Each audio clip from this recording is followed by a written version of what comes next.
한국에는 지역마다 자신의 한계를 드러내는 방식이 조금씩 다른 것 같습니다.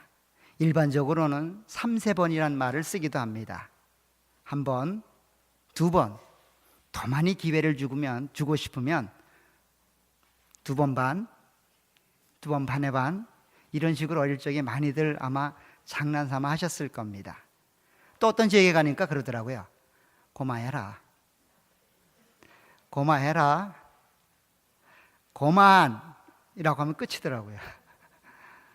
또 어떤 지역에는 저라는 말을 쓰더라고요. 저는 이해를 못하겠는데 저라는 말로 경상도에서 쓰시던데, 어쨌든 다양한 말로 자신의 한계치를 표현하게 됩니다. 여러분들은 어떤 모습으로 여러분들의 한계치를 표현합니까? 이런 한계치에 대한 이야기가 유식한 용어로는 임계점이란 용어를 씁니다. 임계점이란 말은 뭐냐면 액체가 기체로 변하는 그 한계점을 이야기합니다. 액체가 끓고 끓어서 기체가 되는 그 순간, 액체의 압력을 가해서 기체가 되는 그 압력, 그 순간을 임계점이라고 이야기를 합니다. 그 임계점을 통과하게 되면 전혀 다른 형태가 되죠. 하나는 액체여서 기체로, 전혀 다른 형태로 변화가 되게 됩니다. 오늘 본문에도 이처럼 전혀 다른 형태로 하나님의 임계점이 통과되는 모습이 기록되고 있습니다. 이 임계점 이전과 이후의 모습이, 하나님의 모습이 전혀 다르게 표현되고 있습니다.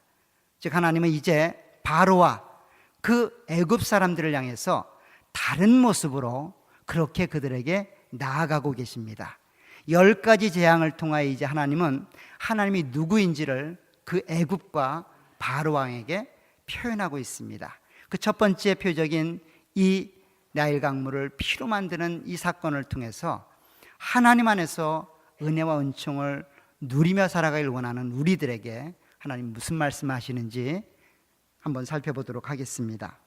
오늘 본문은 바로가 말을 듣지 않자 하나님이 자신의 바로를 향한 모습을 바꾸는 말씀으로 시작을 합니다. 오늘 14절을 보면 이렇게 되어 있습니다.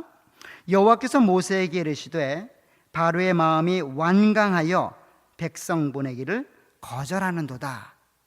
즉 애굽 사람들이, 즉 바로가 이스라엘 백성들을 보내라고 그렇게 2번씩 하나님께서 모세와 아론을 보내 설득하고 말을 통해서 때로는 이적과 기적을 통하여 그렇게 권면하고 알려주었음에도 불구하고 모세와 아론은 그 요청을 거절받게 되었고 이스라엘 백성들은 계속해서 애굽의 종살이로 남게 되었습니다. 그런데 이와 같은 표현을 바로가 완강해졌기 때문이다라고 표현하고 있습니다. 더 나아가서는 16절에 이렇게 되어 있습니다.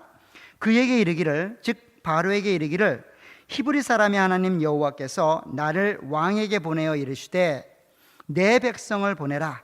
그리하면 그들이 광야에서 나를 섬길 것이니라 하였으나 이제까지 내가 듣지 아니하도다. 여기 바로 이제까지가 그 하나님의 임계점이었습니다. 지금까지 그렇게 내가 너를 기다리고 그렇게 너를 돌아오도록 권면하고 그렇게 내 말을 듣도록 그렇게 사람을 보냈음에도 불구하고 내가 거절했으니 이제 내가 친히 너에게 찾아가겠다는 겁니다. 임계점을 넘어섰으니 이제 다른 모습으로 그렇게 찾아가겠다는 겁니다. 그 다른 모습은 뭐였습니까?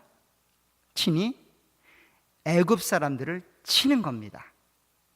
그 첫째가 나일 강물을 하나님이 치시는 겁니다. 사실 우리는 이 바로와 같은 어리석음을 자주 범하게 되죠. 하나님 우리를 끊임없이 기다리고 인내하게 만들고 때로는 하나님이 참도록 그렇게 만들어갑니다. 그냥 우리 스스로 생각해 봐도 야, 이쯤 되면 한번 맞을 것 같은 느낌이 들 때가 있어요. 그렇죠?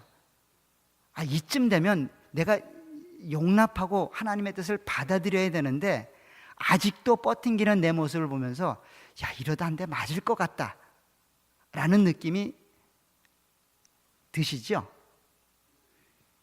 아니, 어릴 적에 많이 들어보셨잖아요. 엄마 아빠의 표정을 보면 야, 요까지 가면 안 될 것 같은데 하는 그 임계점이 있잖아요. 거길 넘으면 어떻게 됩니까?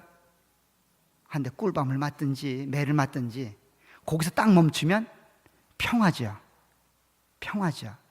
하나님도 마찬가지라는 거예요.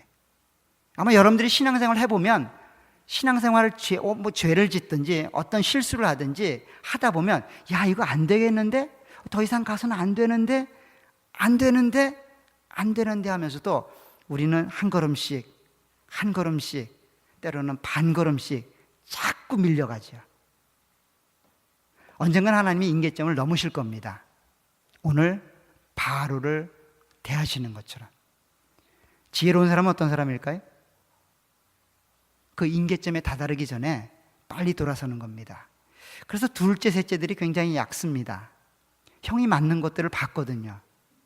언니들이 맞는 걸 봤기 때문에 요령이 생겨서 그냥 아빠, 엄마 인상만 봐도 목소리의 톤만 들어도 아, 조심해야 되겠다.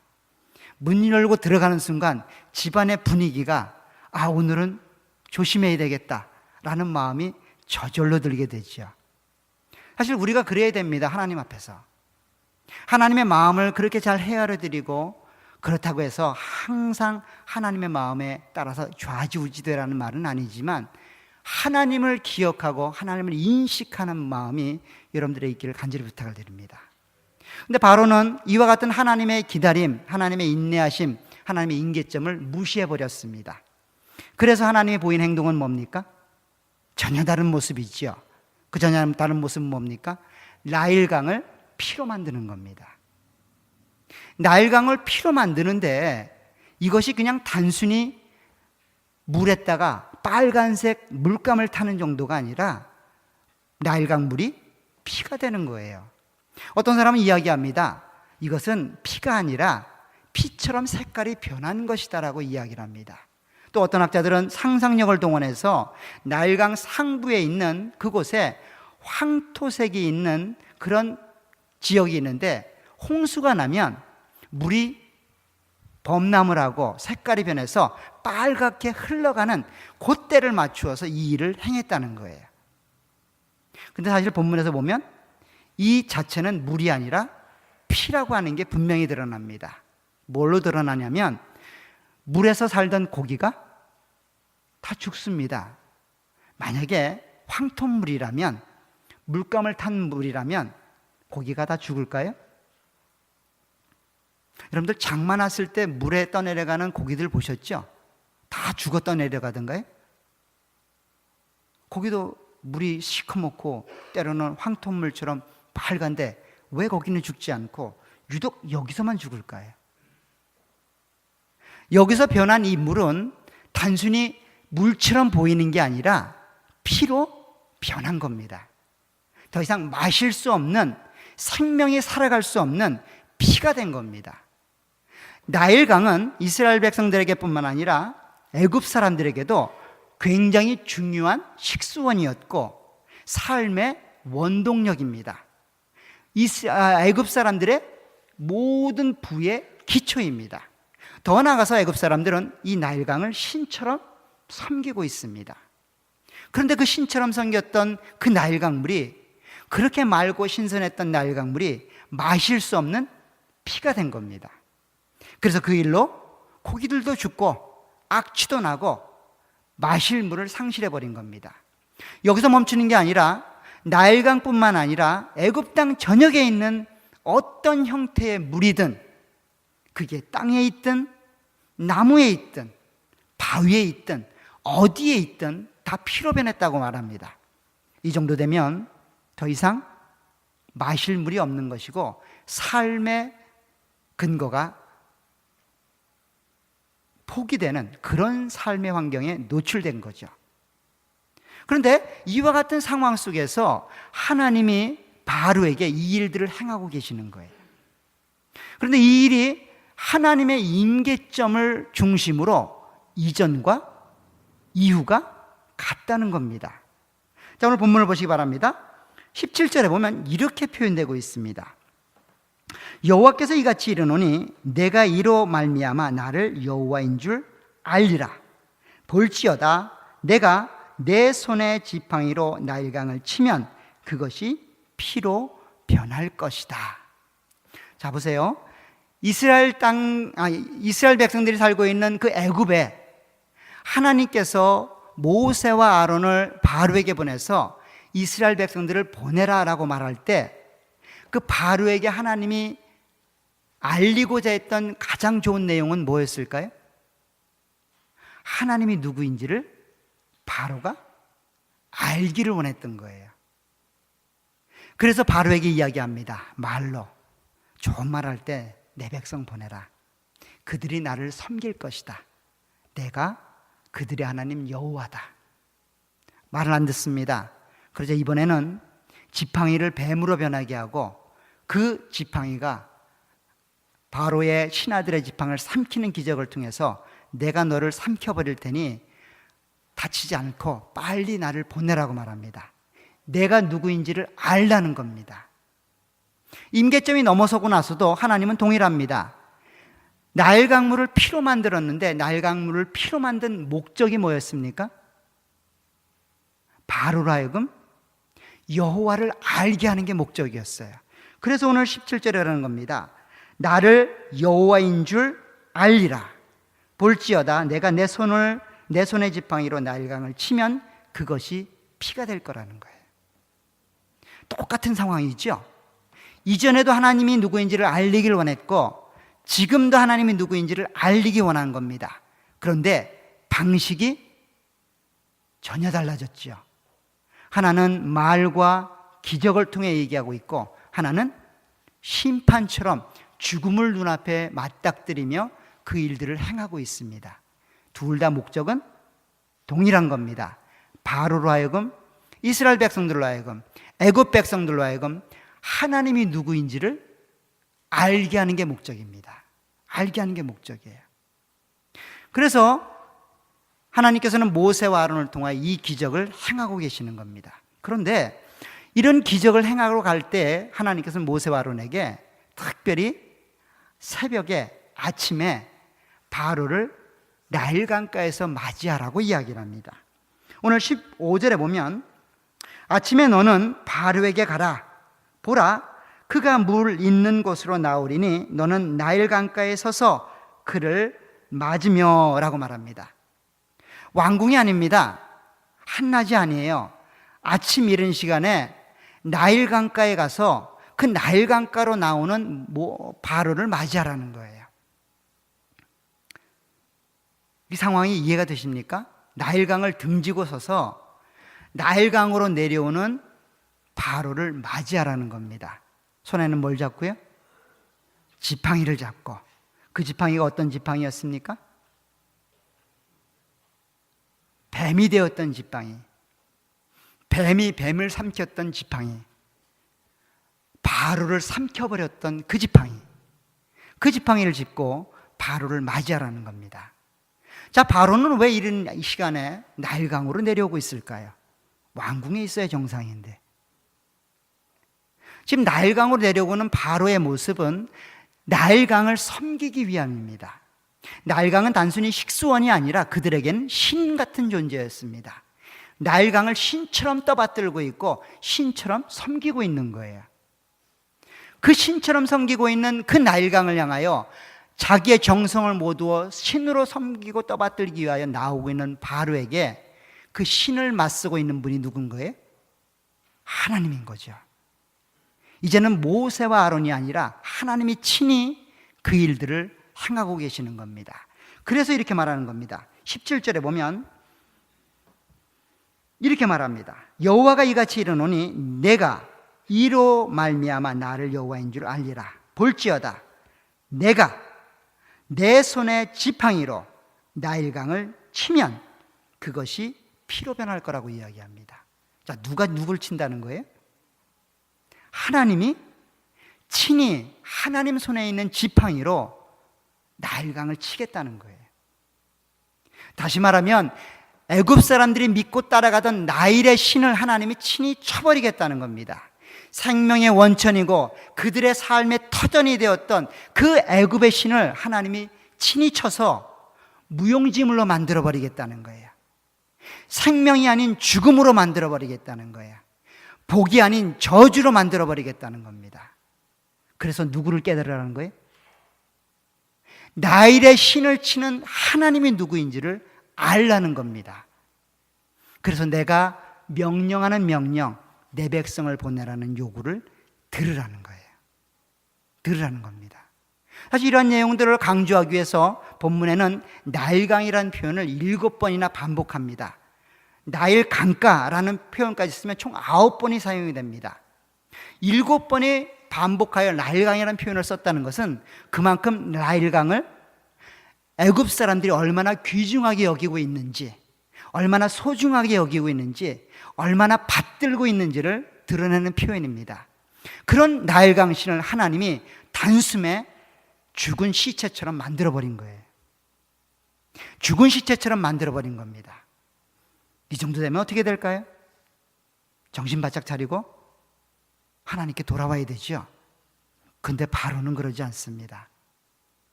그냥 마음이 강해서가 아니라 그렇게 될 수 있는 원인을 바로의 신하들이 제공합니다. 오늘 22절에 보면 이런 일이 있습니다. 애굽 요술사들도 자기의 요술로 그와 같이 행함으로 바로의 마음이 완악하여 그들의 말을 듣지 아니했답니다. 처음부터 완악해진 게 아니라 처음에는 나일강물이 핏빛으로 변하고 나일강에 사는 고기들이 죽어 떠오르게 되자 마음속에 두렵고 떨림이 있었을 겁니다. 이게 뭐지?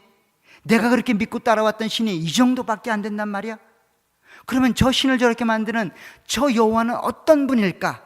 라는 마음이 마음속에 들어올 찰나에 요술사들이 속임수로 똑같은 일을 벌이게 됩니다.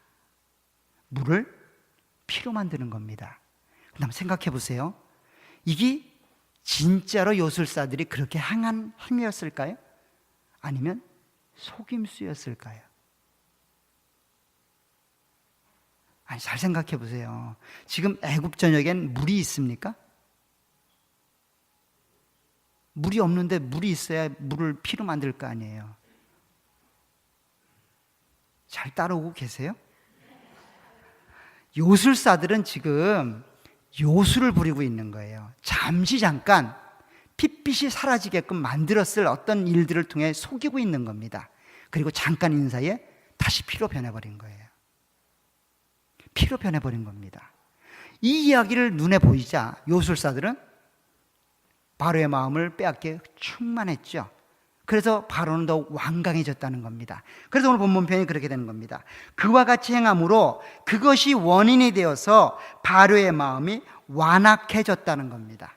그래서 그가 하는 행동은 뭡니까? 뒤도 안 돌아보고 집으로 가버린 겁니다. 23절에 보세요. 바로가 돌이켜 궁으로 들어가고 그 일에 관심도 가지지도 아니했답니다. 어떻게 이럴 수가 있을까요? 며칠 동안이요? 7일 동안. 이스라엘 백성들뿐만 아니라 애굽 사람들은 어땠을까요? 고통스러웠겠죠? 힘들었을 겁니다. 바로 역시 힘들었을 겁니다. 마실 물이 없어서. 근데 마음에 1도 그 일을 염두에 두지 않았답니다. 생각하지 않았답니다. 얼마나 마음이 완악해졌으면 그럴까요? 사실 이 이야기는 우리의 모습입니다. 우리는 뭐에 하나 꽂히잖아요. 그러면 안 보이더라고요. 제가 아는 어떤 분은 쇼핑하는 걸 그렇게 좋아합니다. 아이 쇼핑을 좋아하는데 아이 쇼핑하다가 뭐 하나 딱 꽂히잖아요. 반드시 사야 된답니다. 카드를 긁어서라도 사야 된답니다. 안 사면 잠을 못 잔대요. 밤에도 그게 막 어른어른거리면서 꿈에서 시달린답니다.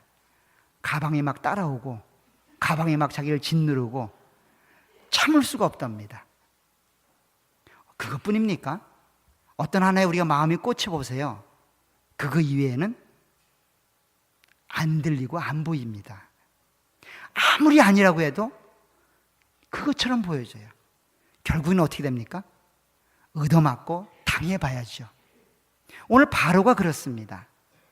한번 마음에 꽂히니까 저거 아니야 라고 마음에 꽂혀버리니까 먹을 물이 없어서 애굽 사람들이 절규하고 동분서주하며 물 한번 얻어보겠다고 나일 강가를 두더지처럼 파고 있는데도 불구하고 바로는 하나도 관심이 없습니다.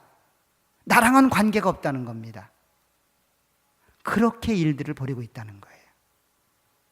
자, 그렇다면 이와 같은 나일강이 피로 변하는 이 사건은 복일까요? 저주일까요?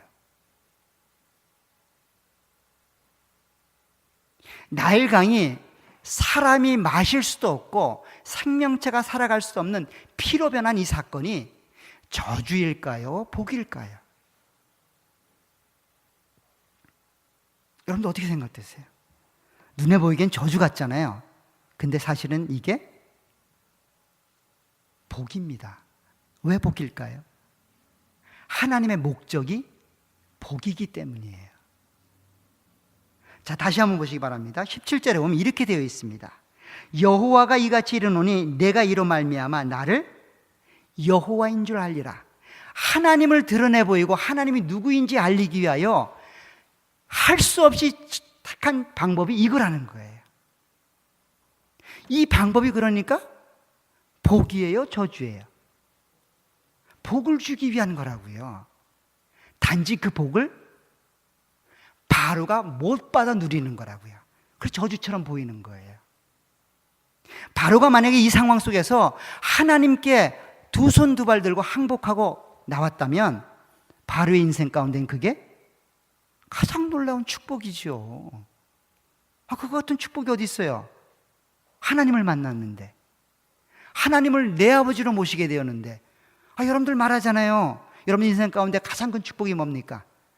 돈입니까? 건강이에요? 좋은 배우자 만난 겁니까? 아이들이 잘 성장해 준 겁니까? 그런 것일 수 있죠. 또 여러분들 누구나 다 말할 겁니다. 하나님을 주님으로 섬기고 나의 아버지로 섬기는 게 내 인생이 최고라고. 그러잖아요. 지금 하나님이 그걸 주길 원하시는 거예요. 누구에게요? 바로에게. 바로가 거부를 하고 있는 겁니다. 바로가 거부를 하자 그 은혜가 저주로 나아가고 있는 거예요. 하나님 목적은 동일합니다. 이전에도 하나님이 누구인지를 알려주었습니다. 그때는 말로, 이적과 기적으로. 근데 임계점이 넘었으자 이제는 심판으로 그에게 하나님이 누구인지를 알려주고 있는 거예요. 이런 상황은 하나님의 일하심의 독특한 모습입니다. 그래서 우리가 기억해야 될 것은 무슨 방법으로 하나님이 역사했는가가 아니라 무슨 목적으로 하나님이 그 일들을 행하고 있느냐가 더 중요하다는 거예요. 특별히 출애굽기 17장에 가면 이와 동일한 사건이 기록이 되고 있습니다. 출애굽기 17장을 한번 가보시기 바랍니다. 출애굽기 17장에 가면 물이 없어서 고통하는 또 한 무리가 등장을 합니다. 이번에는 하나님의 백성들이죠. 하나님의 백성들이 진을 쳤는데 그곳에 물이 없는 거예요. 그리고 그것으로 인해서 불평불만이 나온 겁니다. 그래서 물을 달라고 요구하는데 하나님이 그런 요구를 들어주십니다. 그런데 이렇게 말합니다. 6절에 보시면 내가 호렙산에 있는 그 반석 위 거기서 내 앞에 서리니 너는 그 반석을 치라. 그것에서 물이 나오리니 백성이 마시리라. 모세가 이스라엘 장로들의 목전에서 그대로 행했다라고 말합니다. 반석을 쳐서 물을 내는 사건인데 뭘로 반석을 쳤을까요? 5절을 보시기 바랍니다. 여호와께서 모세에게 이르시되 백성 앞을 지나서 이스라엘 장로들을 데리고 나일강을 치던 네 지팡이를 손에 잡고 가랍니다. 나일강을 쳤던 그 지팡이로 바위를 치라는 거예요. 그래서 바위에서 물이 나게 하라는 거예요. 동일한 지팡이가 하나는 죽음의 물로, 하나는 생명의 물로 역사를 일어나고 있는 겁니다. 그 나일강을 쳤던 그 지팡이가 지금 반석을 쳐서 물을 나오게 하는 거예요. 그런데 이 이야기를 하고 이렇게 설명을 합니다. 7절에 보니 그가 그곳 이름을 마사 또는 무리바라 불렀으니 이는 이스라엘 자손이 다투었음이요 또는 그들이 여호와를 시험하여 이르기를 여호와께서 우리 중에 계신가 안 계신가 하였음이더라. 지금 반석에서 물을 내신 하나님의 목적은 뭐였습니까? 한 가지예요. 내가 너희와 함께 있다는 것들을 보여주는 표적입니다. 나일강을 쳐서 피로 만든 이유는 한 가지입니다. 내가 여호와다라고 하는 걸 알려주는 거예요. 반석을 치는 것과 동일한 겁니다. 방법이 달랐을 뿐이에요.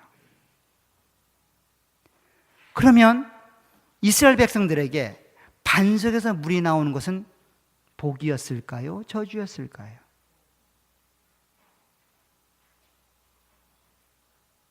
복이었을까요? 저주였을까요?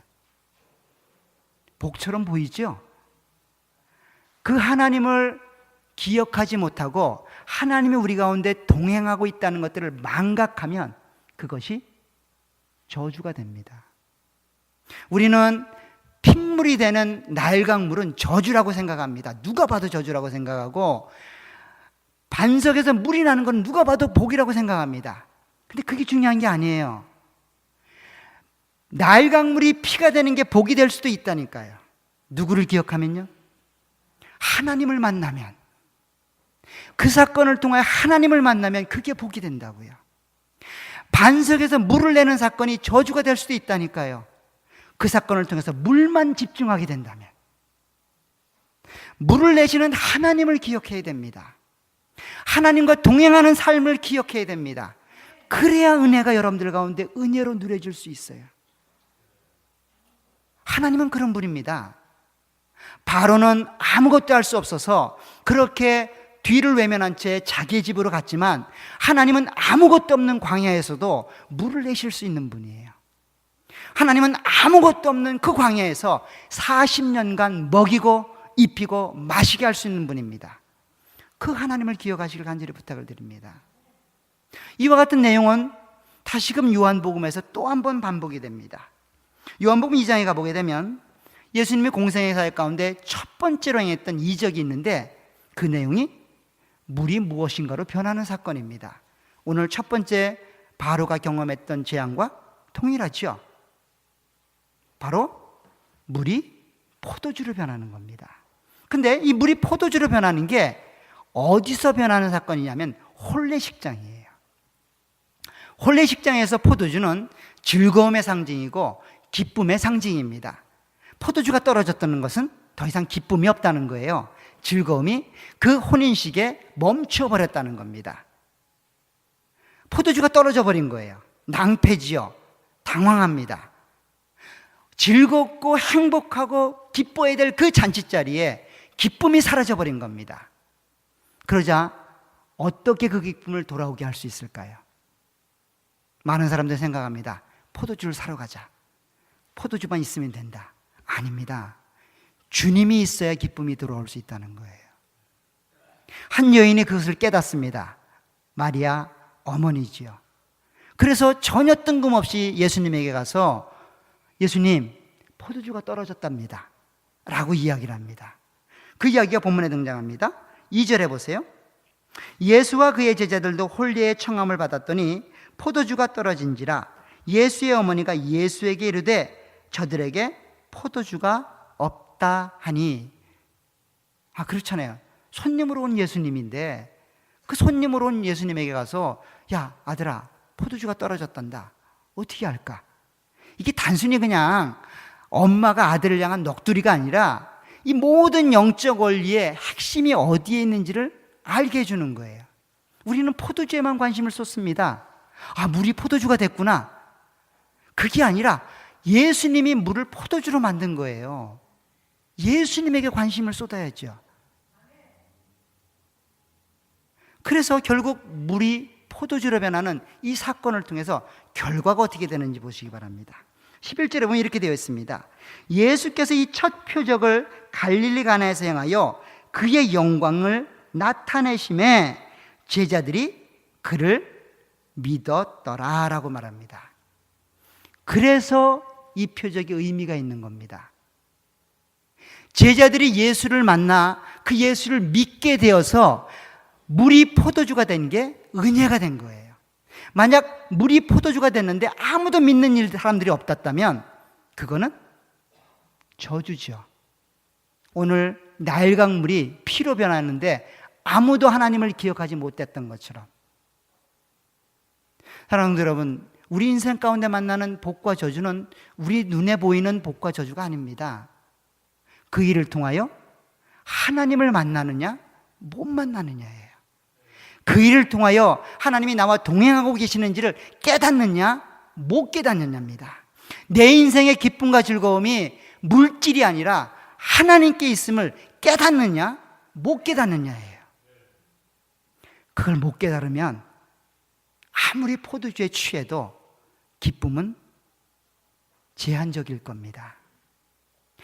그것을 못 깨달으면 아무리 반석에서 물을 내도 또다시 목이 가랄 겁니다. 하나님을 만나시길 간절히 부탁을 드립니다. 힘들고 어려울 때, 기쁘고 즐거울 때 항상 그분은 우리와 동행하십니다. 부탁드리기는 그 하나님의 임계점이 넘어서 이전과 전혀 다른 모습으로 여러분들에게 일하지 않기를 부탁을 드립니다. 하나님 한번 일하기 시작하시면 말 그대로 똥줄 탑니다. 새벽잠 못 잡니다. 그러기 전에 그 하나님을 기억하시길 부탁드립니다. 그 하나님을 바라보시길 부탁드립니다. 여전히 여러분들에게 은혜를 베풀고 계시고 여전히 여러분들에게 하나님이 기다리고 계십니다. 그 하나님께 돌아오셔서 그 하나님 한 분으로 만족하시고 그 하나님 때문에 기쁨을 누리시고 인생의 참 행복과 복을 누리시는 우리 모두가 되시기를 간절히 축원합니다.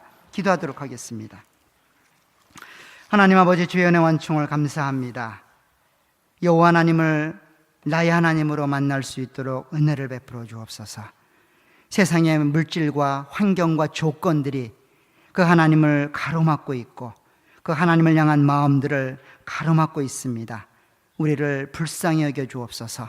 우리의 눈을 들어 하나님을 볼 수 있게 하시고 우리의 생각을 하나님께로 집중할 수 있도록 은혜로 함께해 주옵소서. 예수님의 이름으로 기도합나이다. 아멘.